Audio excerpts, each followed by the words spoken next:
오늘은 8월 11일 창세기 6장 1절부터 10절입니다.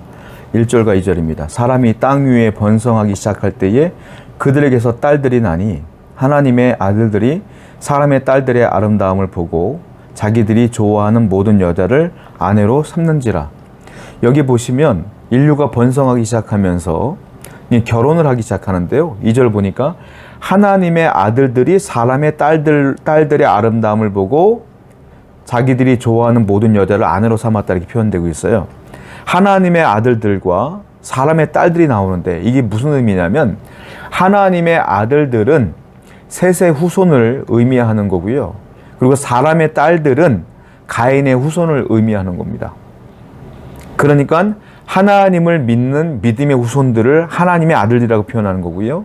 그리고 가인의 후손, 즉 믿음이 없는 세속의 후손들을 사람의 딸들이라고 표현하는 것인데, 그런데 이 하나님의 셋의 후손들이요, 가인의 후손들을 볼 때, 사람의 딸들을 볼 때 그냥 얼굴이 이쁘면 그냥 취해서 결혼을 했다는 거야. 그 외모만 보고 아름다우면 그냥 결혼했기 때문에 경건하냐 하나님을 믿느냐 이건 전혀 따지지 않고요, 그냥 얼굴만 보고 결혼했다라는 거예요. 그랬더니 어떤 일이 벌어지냐, 그 가정이 하나님을 섬기는 거룩한 가정이 되는 것이 아니라 하나님을 배격하고 대적하는 혼탁한 가정이 되기 시작한다. 거룩함이 훼손되기 시작한다. 육신의 욕망을 따라 살았다. 그냥 눈에 보이는 대로 육신의 욕망대로 이쁘면 그냥 결혼한 거야. 하나님을 믿는 신앙은 성관하지 아니하고, 그러다 보니까 하나님의 거룩성이 점점 약해지며 하나님을 믿는 사람들이 없어지기 시작했다라는 얘기를 하는 것이죠. 여러분, 육신의 욕망을 따라 살면 하나님의 거룩성이 훼손됩니다. 하나님의 뜻대로 살 수가 없어요. 우리는 항상 육신의 욕망이 아니라 하나님의 말씀을 앞세우고 살아가는 경건한 자들이 되어야 될 줄로 믿습니다. 3절입니다. 여호와께서 이르시되 나의 영의 영원히 사람과 함께하지 아니하시니 이는 그들이 육신이 됨이라. 그러나 그들의 날은 120년이 되리라 하시니라. 하나님께서 그러다 보니까 어떤 일이 벌어지십니까? 나의 영을 그들에게서 걷어내리라 이 말이에요. 하나님의 영, 성령은 아담을 지을 때 생명을 그들에게 부어주셨잖아요. 그 코에. 그 생명의 영은, 성령은 사람에게 생명을 주는 영이에요. 활력을 주는 영이에요. 호흡을 주는 영이에요.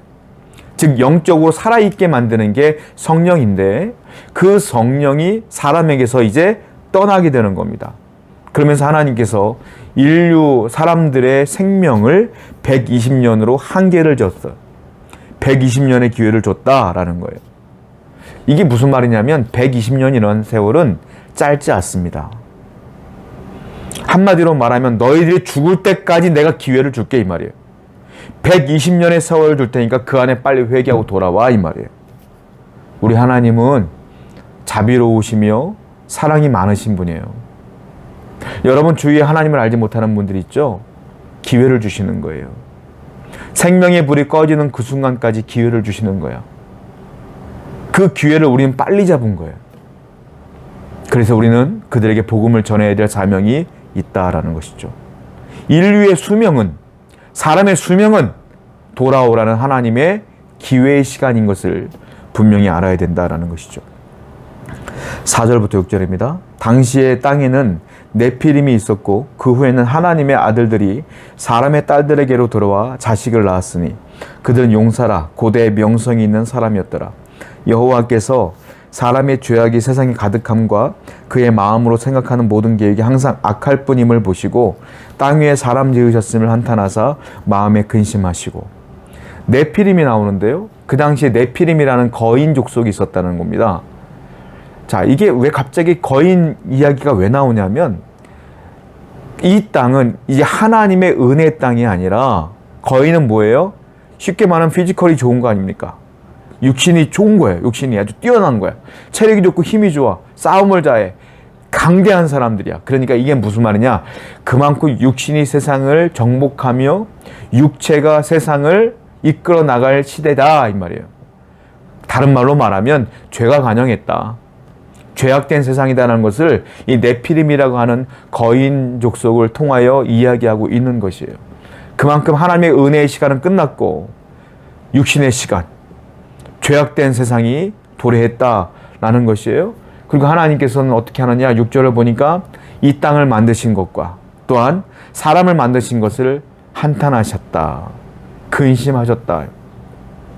왜 하나님이 근심하십니까? 인간의 죄 때문에 하나님은 근심한다. 인간의 타락 때문에 하나님은 근심한다. 하나님을 근심케 하는 건 딱 하나예요. 죄. 그래서 하나님은 죄를 미워해. 그렇게 죄를 싫어해. 왜? 하나님 자체가 거룩이거든. 거룩하고 깨끗한 분인데 오염된 죄가 있으면 함께 있을 수가 없잖아요. 하나님이 제일 싫어하는 게 죄야. 그래서 여러분, 그래서 우리는 죄를 굉장히 미워해야 돼요. 죄를 싫어해야 돼요, 여러분들은. 그리고 기회를 주셨을 때 빨리 회개해야 된다. 이것이 성도의 삶입니다. 7절입니다. 이르시되 내가 창조한 사람을 내가 지면에서 쓸어버리되 사람으로부터 가축과 기는 것과 공중의 새까지 그려하리니 이는 내가 그것을 지었음을 한탄함이니라 하시니라. 하나님이요, 인류를 다 없애려고 결정을 하요. 쓸어버린다고 했어요. 표현해서. 사람도 짐승도 새도 다 쓸어버리겠다. 하나님이 천지를 창조할 때 어떻게 했어요? 보시기에 참 좋았더라 라고 만족했어요. 기뻐했어요. 하나님의 기쁨을 줬던 그 천지를 창조하셨던 그 창조물들, 피조물들이 이제는 하나님께서 쓸어버릴 정도로 미워하는 한탄의 존재가 됐다. 왜요? 죄 때문에. 그만큼 하나님은 당신이 사랑했던 모든 것들을 쓸어버릴 수밖에 없는 상황까지 이르게 한 것을 싫어하는데 그게 뭡니까? 그 죄다. 그만큼 하나님은 죄를 싫어하신다라는 거예요. 9절. 이것이 8절부터 읽어보겠습니다. 그러나 노아는 여호와께 은혜를 입었더라. 이것이 노아의 족본이라. 노아는 의인이요 당대의 완전한 자라. 그는 하나님과 동행하였으며. 그런데요, 그 당시에 하나님의 은혜를 입은 자가 있는데 그 사람이 누구냐? 노아다. 노아는 왜 은혜를 입었느냐? 그는 의인이요 당대의 완전한 자라. 그는 하나님과 동행했더라. 그렇기 때문에 하나님께서는 노아를 빼놓고 노아로부터 다시 인류를 시작하시는 거 아닙니까? 근데 중요한 단어가 있어요. 무엇입니까? 노아가 의인이요 당대의 완전한 자라. 하나님과 동행했더라. 그래서 하나님이 그를 구원한 게 아니에요, 여러분. 왜? 그 앞에 뭐가 있어요? 8절에 그러나 노아는 여호와께 은혜를 입었더라.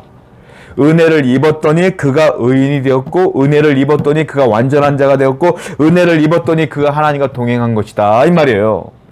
노아가 의인이었기 때문에 은혜를 입은 게 아니라 은혜를 입어서 의인이 된 것이다, 이 말이에요.